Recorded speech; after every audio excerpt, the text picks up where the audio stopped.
What's up, guys? Jeff Cavaliere, AthleteNX.com. So today I have a challenge, and the challenge is actually thrown at me, and I'm going to actually answer that challenge for you. You see, somebody said, Jeff, put up your 10 fingers. Now, each of these 10 fingers has to represent one thing. Your 10 best home exercises. You only get 10 because you only got 10 fingers. What would they be? And I know that we're going through a time right now where we need these options, so what I want to do is I want to pare them down. I'm going to cover your entire body in just 10 selections. All right, so be ready here, guys. We're going to hit every muscle in your body. Let's start with the first choice right here. All right, so exercise number one, I actually care so much about this that I climbed all the way up here to cozy up with it to announce it. And it's the pull-up, guys. You know how much I love this exercise, and when it comes to training your back, there's no better exercise than this. You can see here that it is obviously one of the most demanding bodyweight exercises, and it is a home exercise because all you need to do if you don't have a big elaborate setup like this is go invest in a simple pull-up bar for about 15 bucks. The fact is you can't escape the benefits that this exercise provides. It is absolutely the number one for your back. Now hold on a second. I know some of you out there are saying, but Jeff, what if I can't do pull-ups? I'm not going to be able to take advantage of this video.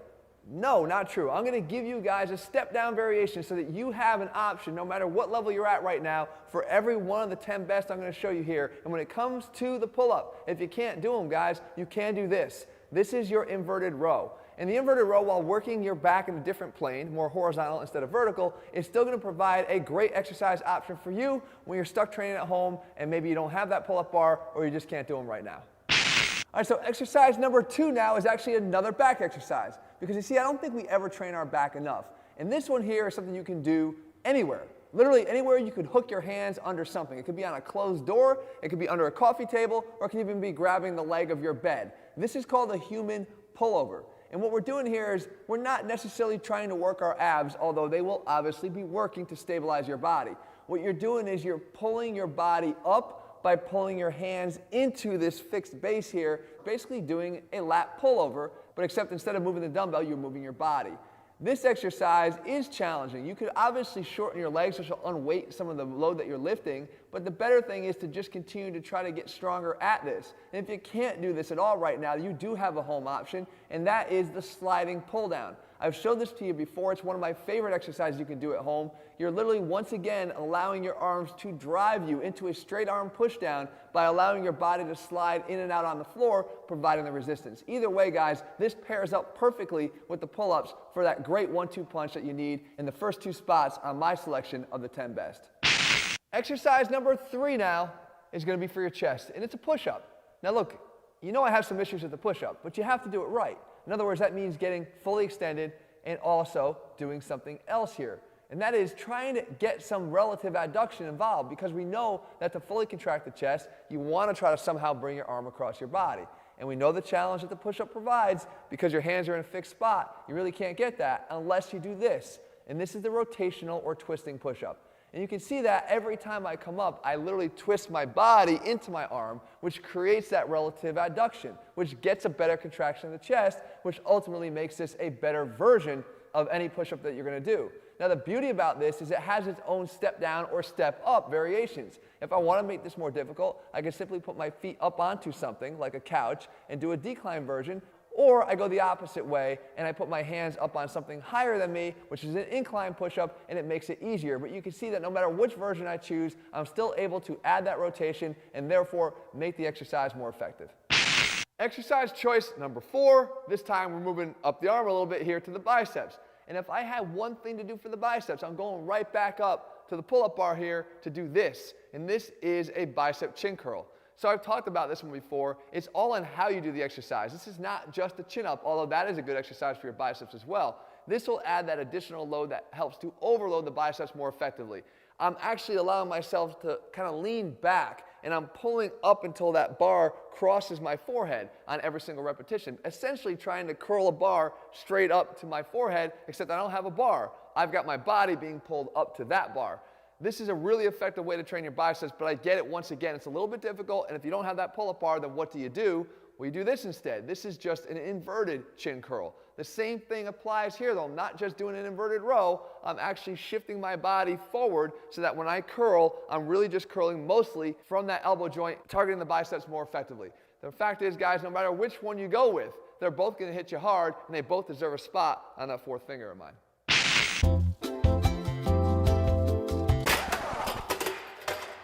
I just want to make sure you're still paying attention. So exercise number 5 is one that you could actually do sitting down or actually using the damn chairs that you're sitting on. You see, because this one's going to work your triceps, and it's the upright tricep dip. You see, if you take these 2 chairs and you position them this way, now you've got the perfect station here to do your dips. And I like doing them across 2 chairs here because it's going to force you to remain upright. And the action of staying more upright actually keeps your elbows tighter to your side so that you get a better contraction on the long head of the triceps. Right? We know that the more we lean forward, the more our arms are out in front, which is good for elbow extension. But if we really want to get that long head of the triceps fully contracted, it's got to get to our side or back behind our body. So let's say you can't do this exercise though. What do? Well, you still can sit down, but you do this instead. It's the seated tricep dip. It requires a perfect setup. You don't want your hands facing forward. You want your hands rotated back to open up your shoulders and put your shoulders in a healthier position to do the exercise. And then from here you go down no lower than 90 degrees. You come up and once again you see that good hard contraction on the triceps. If you're trying to hit your triceps, guys, either one of these is going to do the job. It remains here on that 5th finger for a reason. All right, so as we move on to our second hand here, we actually use this thing right here hanging on my thumb, and that is a band. You see, it's an affordable piece of equipment that's going to open up a whole bunch of possibilities when it comes to great home exercise options. And when we're training the legs, guys, added resistance is crucial when you're training in the home environment. So my choice here, though I'd have to pick between, let's say, a pistol squat, I'm going to lean a little bit more towards this one instead, and this is a banded Bulgarian split squat. You guys know how much I like the exercise, but beyond that, we can actually create some pretty good resistance by simply doubling up the band. What normally provides about 40 or 50 pounds of resistance in this band, we actually now get around 80 to 100 pounds.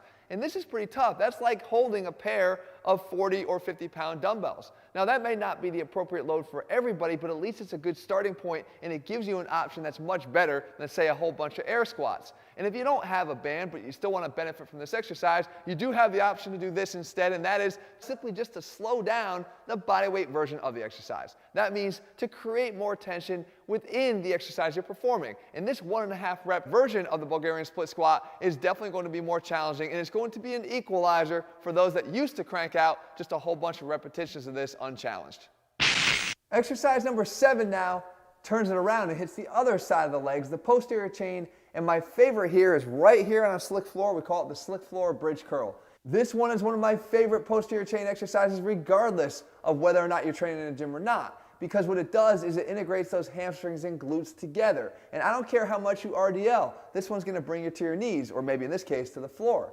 And if you can't do it, guys, all I suggest is that you simply don't let your legs go out as far. Start by letting them go out just a little bit, and then as you get stronger and stronger, you're going to be able to get them all the way out. Exercise number 8 now, we're sticking with the posterior chain, and all you need to do is get one of these bad boys here. The glute ham raise, guys, and you're good to go. Okay, you know I wouldn't do that to you. See, you can actually replicate the benefits of this without actually needing this machine. And all you have to do is set yourself up like this. So you're going to set something up in front of you to actually catch your weight. And the idea is to eccentrically let yourself lower to overload those glutes and hamstrings. And then when you get down to that surface, you allow yourself to push off just to the point where you can actually then catch concentrically the exercise and pull yourself back up to the top using those glutes and hamstrings once again. Now, if you're a little bit more on the advanced side, then all I would do is try to take the box away. And then use a push-up to get yourself out of the bottom position. Either way, you're still trying to grab hold and concentrically pull yourself up. It's not the push-up driving you up, it's just the push-up driving you to the point where you can get those hamstrings and glutes working to pull you up. Moving on to exercise number 9, we got to hit those shoulders, guys, and there's no better option, I don't care where you're at, than right here against the wall, and it's with the handstand push-up. This is a simulation of the overhead press.